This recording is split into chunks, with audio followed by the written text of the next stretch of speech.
কি লক্ষণগুলো থাকলে রোগীর মধ্যে বা আপনার মধ্যে আপনি অনুভব করবেন যে আপনি জিন দ্বারা পজেসড কি না, সেই লক্ষণগুলো সম্পর্কে আপনি জেনে নেন। যদি এই সমস্ত লক্ষণ থাকে তাহলে আপনাকে বুঝতে হবে আপনি জিন দ্বারা আক্রান্ত। আলোচনার সুবিধার্থে এটাকে দুভাগে ভাগ করে নিলাম। এক, ঘুম সংক্রান্ত লক্ষণগুলো, আরেকটা হলো জাগ্রত অবস্থায় লক্ষণগুলো। ঘুম সংক্রান্ত যে সমস্ত লক্ষণ হবে: এক, দীর্ঘ সময় শুয়ে থাকবেন, ঘুমে ধরবে না, উদ্বিগ্নতা, অস্থিরতা, ঘুমালেও বারবার ঘুম ভেঙে যাবে, অথবা মনে হবে উপর থেকে আপনি নিচে পড়তেছেন। স্বপ্নের মধ্যে ভয়ঙ্কর স্বপ্ন দেখবেন, যেমন সাপে ধাওয়ায়, সাপে কামড়ায়, কুকুর বিড়ালে তাড়া করে, কেউ মারতে আসছে, কেউ কাটতে আসছে, অথবা স্বপ্নে আপনি হাওয়ায় উঠতে থাকবেন, অথবা স্বপ্নের মধ্যে আপনি সাঁতার কাটতে থাকবেন, অথবা স্বপ্নে অদ্ভুত টাইপের স্বপ্ন দেখবেন, অনেক খাটো কুচ্ছি কুচকুচে কাপড় পরিহিত কাউকে দেখবেন, অথবা অনেক লম্বা সাদা শুভ্র পোশাকধারী কাউকে দেখবেন। স্বপ্নের মধ্যে কবরস্থান দেখবেন, স্বপ্নের মধ্যে মরা মানুষ দেখবেন, কঙ্কাল দেখবেন, স্বপ্নের মধ্যে শ্মশান দেখবেন। ঠিক আছে, স্বপ্নের মধ্যে কিছু খাইতেছেন দাইতেছেন দেখবেন, স্বপ্নের মধ্যে ফল খাইতেছেন, এগুলো আপনি দেখবেন। স্বপ্নের মধ্যে নোংরা জিনিস দেখতে থাকবেন, যেমন টয়লেট করতেছেন, প্রস্রাব করতেছেন।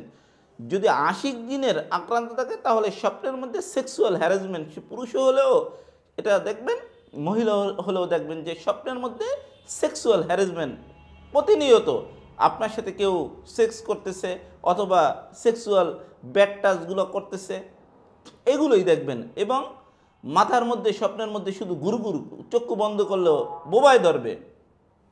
আপনি কাউকে ডাকতেছেন, কিছু একটা বুকের উপর চেপে বসছে, আপনি কাউকে ডাকতেছেন, ডাক শুনতেছে না, আপনি নড়াচড়া করতে চাচ্ছেন, নড়াচড়া করতে পারতেছেন না, অথবা আপনাকে কেউ মারতেছে, এগুলো দেখবেন। স্বপ্নের মধ্যে টয়লেট করতেছেন, প্রস্রাব করতেছেন, অথবা এগুলো খানা খাইতেছেন, এগুলো দেখবেন। অথবা কেউ আপনাকে ডাকবে, স্বপ্নের মধ্যে কান্নাকাটি করবেন, হাসতে থাকবেন বা কান্নাকাটি দেবেন, স্বপ্নের মধ্যে উঠে হাঁটাহাঁটি করবেন। ঠিক আছে, স্বপ্নের মধ্যে এই সমস্ত লক্ষণগুলো জিনগ্রস্ত রোগের হবেই। জাগ্রত অবস্থায় যে সমস্ত লক্ষণ সচরাচর হয়: মাথা ব্যথা, দীর্ঘ মাথা ব্যথা, না চোখের কারণে সমস্যার কারণে, না এই মুখের সমস্যার কারণে, না দাঁতের সমস্যার কারণে, না মাইগ্রেনের সমস্যার কারণে, এমনিই মাথা ব্যথা।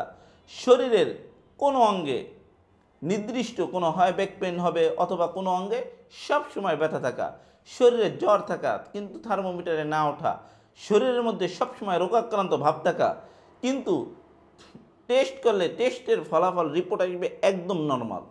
দেখা যাবে।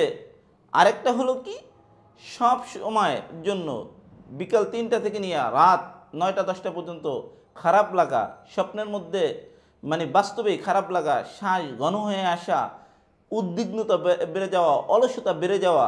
ঠিক আছে, আরেকটা হলো কোন মেজাজ খিটখিটে হয়ে যাওয়া, অহেতুক ভালো কথা ভালো না লাগা, আপনজন এবং লোকালয়ে মানুষদেরকে ঘৃণা লাগতে থাকা, ডিপ্রেশনে ভুগতে থাকা, এই সমস্ত লক্ষণগুলো হলে আপনাকে বুঝতে হবে যে আপনি জিন দ্বারা পজেসড। অনেক সময় শারীরিক রোগের কারণেও এই জাতীয় প্রবলেম হয়, কিন্তু এটা আপনাকে কোরআন সুন্নাহর আলোকে, কোরআনের আয়াতের মাধ্যমে, রাসূল সাল্লাল্লাহু আলাইহি সাল্লাম কর্তৃক বর্ণিত হাদিসের আলোকে পরীক্ষা করে নির্ণয় করতে হবে যে আপনি জিন জাদু বা বদনজর দ্বারা আক্রান্ত কিনা। যদি দেখেন যে জিন জাদু বদনজরের কোরআন পড়ার দ্বারা আপনার শরীরে রিয়াক্ট সৃষ্টি হয়, আপনাকে বুঝতে হবে যে আপনি এর দ্বারা আক্রান্ত। আর যদি কোনো রিয়াক্ট সৃষ্টি না হয়, আপনি অবশ্যই অভিজ্ঞ পরীক্ষিত ডাক্তারদের শরণাপন্ন হবেন এবং শারীরিক রোগের চিকিৎসা করাবেন। এটাই আপনার জন্য শ্রেয়।